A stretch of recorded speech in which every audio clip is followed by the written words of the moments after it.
les 4 nobles vérités sont le fondement de l'enseignement du Bouddha. Ces 4 perceptions, en apparence simples, sont en réalité si profondes que l'on peut passer toute une vie à en comprendre seulement une. Le mot pali pour vérité, saka, signifie également réalité ou ce qui est réel. Ainsi, les 4 nobles vérités ne sont pas des affirmations philosophiques à croire ou à accepter. Le Bouddha les a plutôt enseignées comme des vérités scientifiques, comme la gravité, l'évolution ou les lois de la thermodynamique. Les 4 nobles vérités représentent des aspects objectifs et fondamentaux de la réalité que le Bouddha a réalisée lorsqu'il s'est éveillé. Ne pas connaître ces vérités, a-t-il dit, c'est avancer dans la vie comme dans un sommeil, répétant toujours les mêmes erreurs, sans savoir qu'elles vous apportent la souffrance. Mais ce n'est pas une coïncidence si ces 4 vérités sont appelées nobles.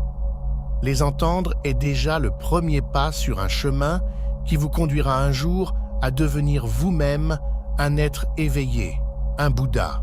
Alors, explorons les 4 nobles vérités du Bouddha et voyons comment ces enseignements anciens peuvent enrichir nos propres vies en tant qu'êtres sensibles luttant avec le mystère de la vie. La première noble vérité est que la vie est pleine de dukkha. Maintenant, qu'est-ce que le dukkha? La plupart des gens traduisent ce mot pali par souffrance, mais c'est seulement partiellement correct, et cela peut être trompeur. Souffrance est un mot anglais très fort que nous utilisons rarement. Nous disons que nous avons passé une journée stressante au travail, ou que nous sommes en colère d'avoir perdu nos écouteurs, ou que nous regrettons de ne pas avoir parlé à notre béguin au lycée. La vie est pleine de telles expériences désagréables, mais les appeler souffrance est un peu exagéré. Le Bouddha a voulu dire de telles choses avec dukkha, mais il a également voulu dire tellement plus. Par exemple, perdre ses clés est dukkha, mais perdre un être cher est dukkha. Regretter son choix pour le déjeuner est dukkha, mais regretter 30 ans de mauvais mariage est également dukkha. Se cogner l'orteil est dukkha et avoir un traumatisme à vie aussi est dukkha. Le point est que le dukkha peut être traduit par souffrance, mais aussi par insatisfaction, inconfort, stress ou désagrément. Toutes ces choses sont dukkha, mais le dukkha n'est aucune d'elles. Dukkha est un mot bien plus profond que toute traduction anglaise ne peut le suggérer. C'est un mot utilisé dans le bouddhisme pour désigner une réalité profonde de la vie, à savoir que nous n'obtenons jamais vraiment ce que nous voulons. Et même si nous obtenons ce que nous voulons, nous finissons toujours par le perdre un jour. C'est la première noble vérité du bouddhisme. Mais ce ne sont pas seulement les choses désagréables qui sont dukkha. Le Bouddha dit à ses disciples que même le plaisir matériel et spirituel est dukkha. Le plaisir que vous ressentez pendant un orgasme est dukkha. Le bonheur de voir naître votre enfant est dukkha. Même le plaisir d'apprendre les enseignements du Bouddha est dukkha. Pourquoi? Parce que rien de tout cela ne dure jamais. Pensez-y. Quel que soit le bonheur et le plaisir que vous atteignez dans la vie, que ce soit matériel ou spirituel, cela finira un jour par disparaître. Et quand cela disparaîtra, cela vous laissera avec la douleur d'être séparé de lui. Ainsi, tout le bonheur et le plaisir que vous trouverez dans ce monde contiennent en eux la graine du dukkha. Et vous ferez l'expérience de ce dukkha, si ce n'est pas maintenant, alors plus tard. Ce n'est pas une opinion, mais une réalité de la vie. Vous voyez, la première noble vérité du bouddhisme est bien plus profonde et sombre que ce que la plupart des gens réalisent. Elle dit non seulement qu'il y a de l'insatisfaction dans la vie, elle dit que même ce que nous croyons être le bonheur n'est qu'une forme différée d'insatisfaction. Le plaisir n'est que le masque de la douleur. La réalisation n'est que le masque de la déception. Le bonheur n'est que le masque du dukkha. Je dirais aussi qu'il y a une certaine vertu à se concentrer sur le côté sombre de la vie. Après tout, le dukkha est le problème universel auquel sont confrontés tous les êtres sensibles, en tout temps et en tout lieu. Dans son excellent livre « Ceux que le Bouddha a enseignés », Walpolatero écrit « Un médecin peut exagérer gravement une maladie et abandonner tout espoir. Un autre peut déclarer ignoramment qu'il n'y a pas de maladie et qu'aucun traitement n'est nécessaire, trompant ainsi le patient avec une fausse consolation. Vous pouvez appeler le premier pessimiste et le second optimiste. Les deux sont également dangereux. Mais un troisième médecin diagnostique correctement les symptômes, comprend la cause et la nature de la maladie, voit clairement qu'elle peut être guérie et administre courageusement un traitement, sauvant ainsi son patient.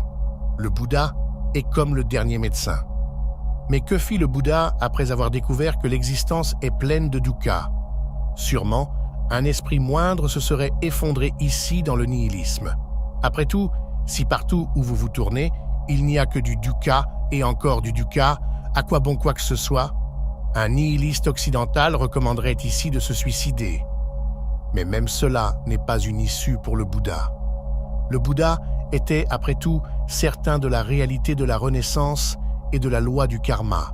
Se donner la mort, comme acte de violence, ne ferait qu'aggraver votre situation dans une vie ultérieure où le dukkha est encore plus intense. Donc, pris dans ce labyrinthe sans fin du dukkha, que pouvait faire le Bouddha pour améliorer sa situation? Eh bien, il a fait ce qu'il nous conseille à tous de faire. Il a dirigé son esprit entraîné uniquement vers le dukkha. Il a regardé et regardé, et il a regardé en profondeur.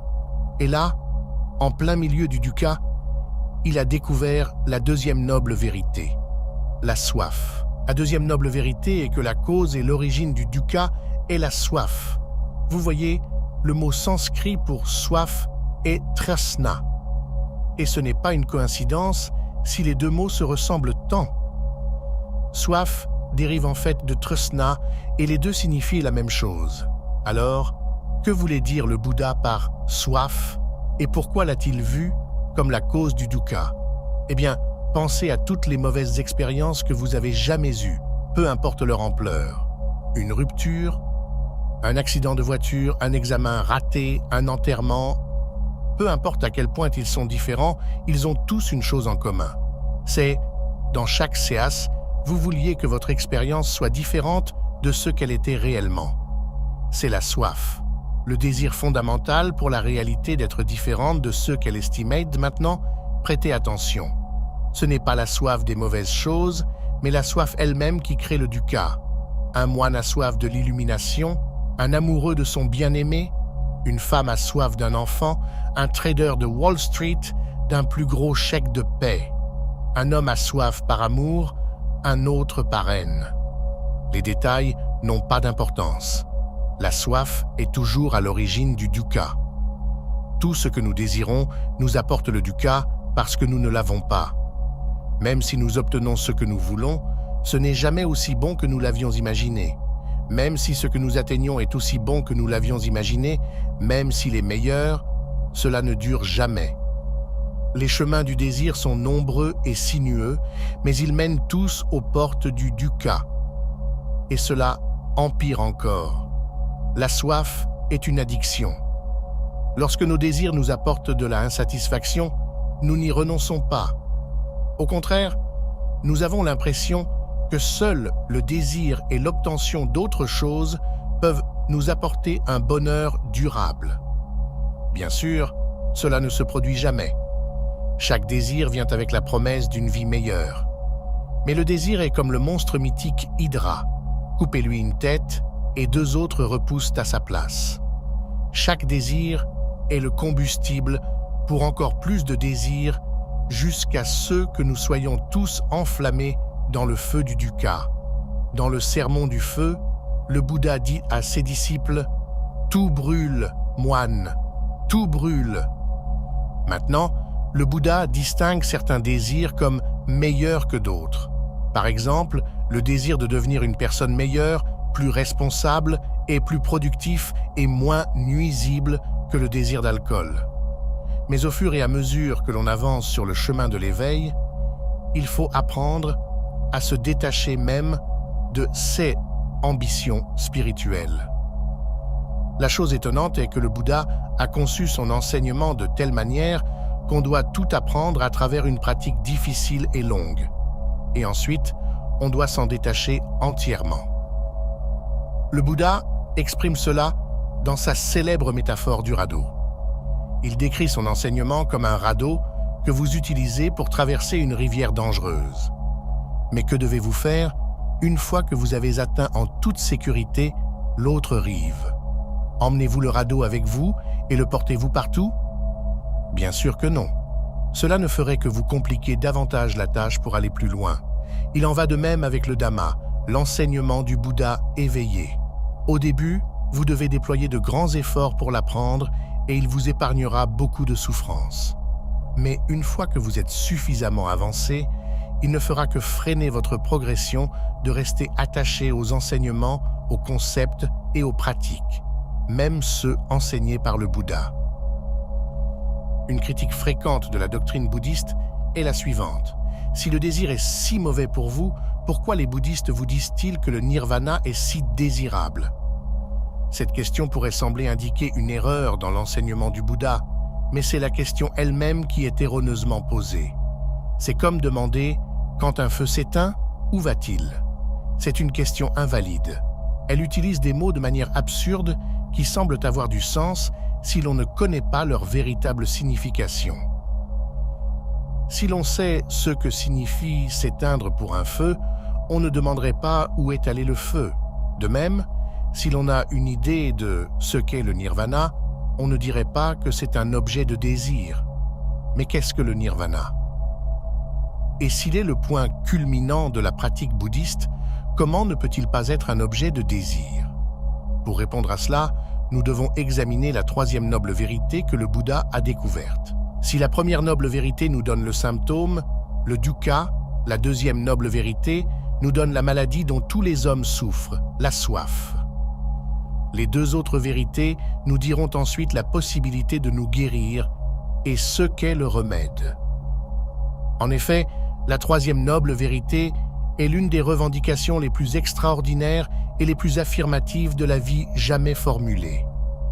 C'est l'affirmation qu'il est possible pour un être humain de mettre fin complètement et pour toujours au dukkha.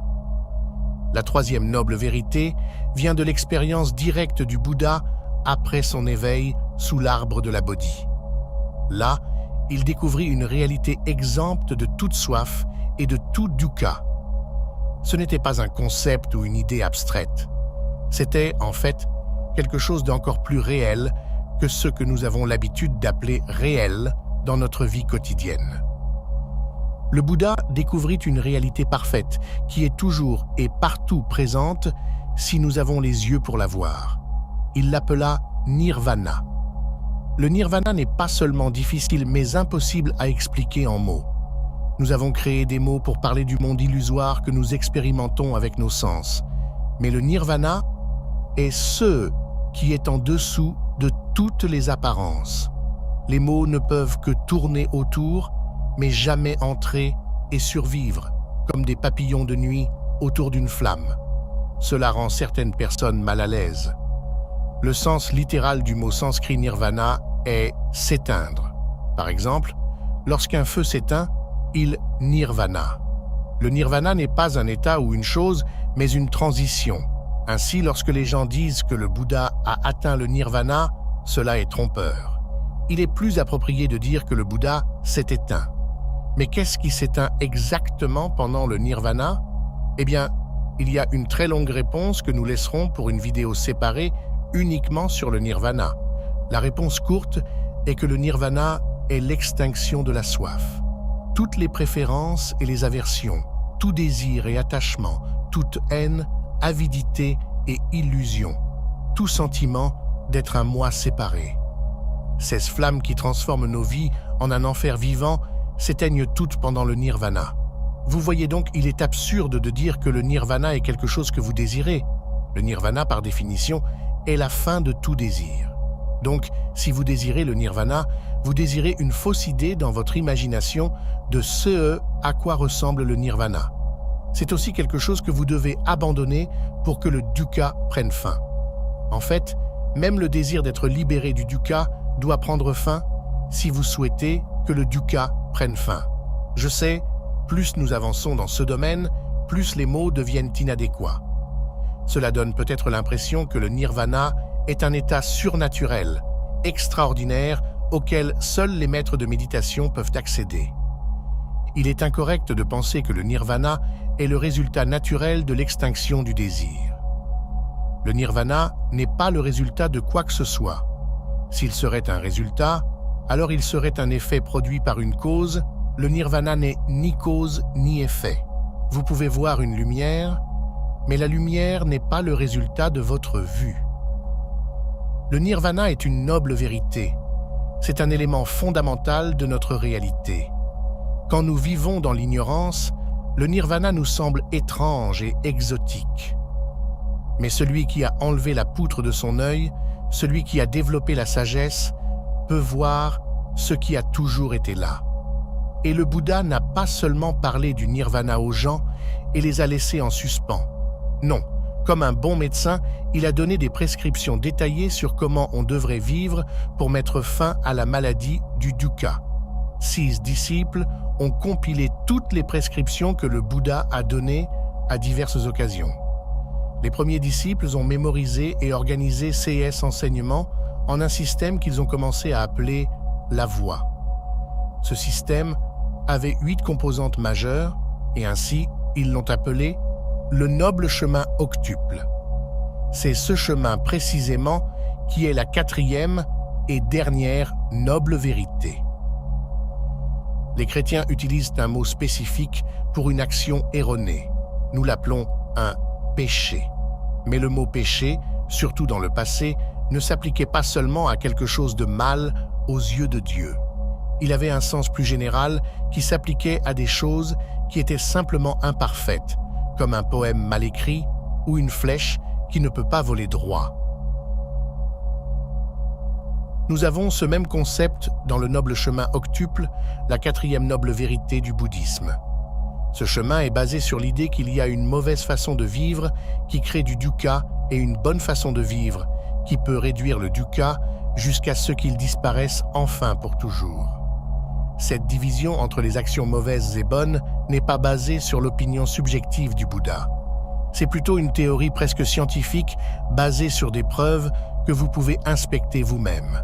Aux yeux du Bouddha, la plupart des gens dorment en marchant à travers la vie, plongés dans la délusion. Ainsi, sans le savoir, ils vivent d'une manière qui crée du dukkha. L'enseignement du Bouddha était en effet un manuel sur la manière de vivre correctement et de minimiser le dukkha pour soi-même et pour les autres. Alors voyons de quoi ce manuel est composé. La bonne vue signifie avoir la sagesse de voir à travers les mots et les actions délirantes de vous-même et des autres. Aujourd'hui comme à tout moment, ce que la culture célèbre comme vertu et succès est généralement une imperfection et un échec déguisé. Aucune quantité de richesse matérielle, de productivité ou de plaisir ne peut vous débarrasser du dukkha. En fait, ces choses ont l'effet retardé de créer encore plus de dukkha. Pour voir cela, il faut de la sagesse et c'est une bonne vue. La bonne intention nécessite la bonne vue. Ce n'est qu'après avoir vu les choses telles qu'elles sont vraiment que vous pouvez vous créer les bons types d'objectifs. Le Bouddha a vu que l'homme est malade de soif sans fin et de dukkha, et donc la meilleure intention est de tenter de se guérir soi-même et les autres de cette maladie. Une fois que vous voyez les choses telles qu'elles sont et que vous avez les bonnes intentions, la manière dont vous parlez, agissez et vivez est calibrée pour vous sortir du labyrinthe de la soif et du dukkha. Et puis nous arrivons aux 3 dernières branches finales du chemin, qui sont un peu plus techniques. Beaucoup de gens, moi y compris, pensent que vous ne pouvez aller que jusqu'à un certain point dans votre compréhension du bouddhisme sans avoir une pratique de méditation. Cela ne signifie pas que la méditation seule mène au nirvana, mais c'est un élément vital de la transformation de la perception de la réalité. Il est significatif que les 3 derniers aspects du noble chemin octuple se réfèrent à la pratique bouddhiste de la méditation. La méditation bouddhiste mérite une vidéo entièrement séparée, donc pour l'instant, tout ce que nous devons comprendre est qu'il faut entraîner et transformer son esprit afin de saisir les enseignements plus profonds du Bouddha. Le Bouddha était un guérisseur spirituel, un guérisseur de l'esprit, et la méditation était sa façon de traiter l'esprit humain de l'infection de l'ignorance et de la soif. Il faut déployer des efforts importants pour développer la pleine conscience et la concentration afin de voir à travers les fausses croyances qui obscurcissent son jugement. C'est la bonne effort, la bonne pleine conscience et la bonne concentration. Le noble chemin octuple ne vous dit pas quoi faire. C'est plutôt une description de ce qu'est un être humain complètement éveillé.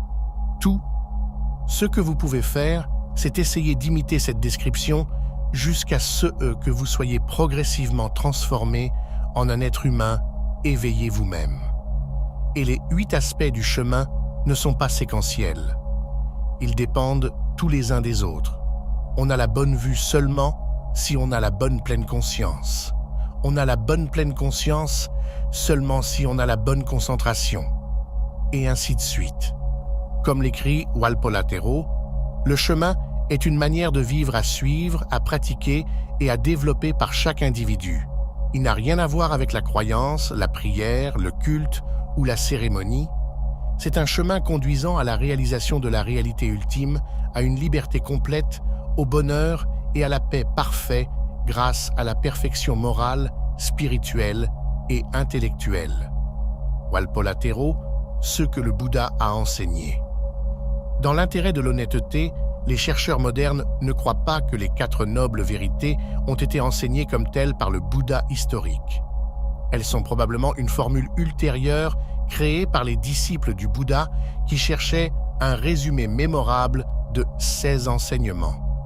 Que cela soit vrai ou non, ne nous rapprochera pas davantage de la liberté du dukkha. Mais prendre ces vérités à cœur dans notre vie quotidienne, cela pourrait bien nous être bénéfique. Rappelez-vous que le Bouddha est un surnom. Il signifie « celui qui s'est éveillé ». Mais réfléchissez un instant à ce que cela signifie réellement. Ce n'est pas juste une métaphore. Le Bouddha nous dit qu'il y a un changement de conscience que nous pouvons réaliser qui est comparable à se réveiller d'un sommeil. Il parle de rien de moins qu'une transformation totale de sa réalité qui commence et se termine dans sa conscience. Et cette transformation est vers la vérité, vers, pour ainsi dire, la vraie réalité. C'est la fin du sommeil, la fin des fausses histoires, opinions et croyances que nous avons tous en nous. Le plus important, c'est la fin du dukkha. Le Bouddha, quand il a finalement perfectionné son esprit, a vu que l'existence humaine est un cauchemar. Mais alors il s'est réveillé. Ses enseignements depuis ce jour-là, ces 4 nobles vérités, sont comme des mots qu'il nous murmure à l'oreille, essayant de nous réveiller aussi. Chers amis de ma chaîne YouTube, je tiens à prendre un moment pour exprimer ma sincère gratitude à chacun de vous. Votre présence sur ma chaîne et le temps que vous consacrez à regarder mes vidéos ont une signification bien plus profonde que de simples statistiques. Votre soutien me motive et m'inspire à créer toujours plus. J'apprécie vraiment chaque moment que nous partageons sur cette plateforme. Si ma chaîne peut apporter ne serait-ce qu'un petit moment de joie, de réflexion ou d'évasion dans votre vie, alors elle atteint son objectif. Merci.